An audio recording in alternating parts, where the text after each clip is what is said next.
একটি বোতলে তেল ছিল হচ্ছে কত 75 সেন্টিলিটার 75 সেন্টিলিটার এবং সেই বোতল থেকে ব্যবহার করা হয়েছে 180 মিলিলিটার তেল ব্যবহার করেছি।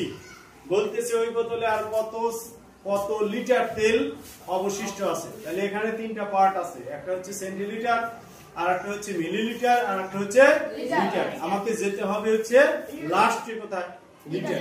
এটা আমরা দুই ভাবে করতে পারি, একটা হচ্ছে সবগুলোকে লিটার বানায় করতে করতে লাস্টে যত বাঁচে সেভাবে করতে পারি, অথবা এই নিয়মে করতে পারি। দেওয়া আছে বোতলের তেল হচ্ছে 75 সেন্টিলিটার, এইটাকে আমি মিলিলিটার প্রকাশ করব। আমরা জানি 1 সেলি সমান 10 মিলিলিটার, এর জন্য 10 দ্বারা গুণ করে 750 মিলিলিটার পেয়েছি।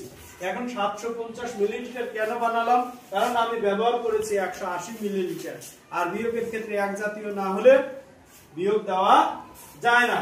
এজন্য ব্যবহার করার পর অবশিষ্ট থাকে 750 বিয়োগ 180 মিলিলিটার, সেখান থেকে বাঁচে হলো 570 মিলিলিটার।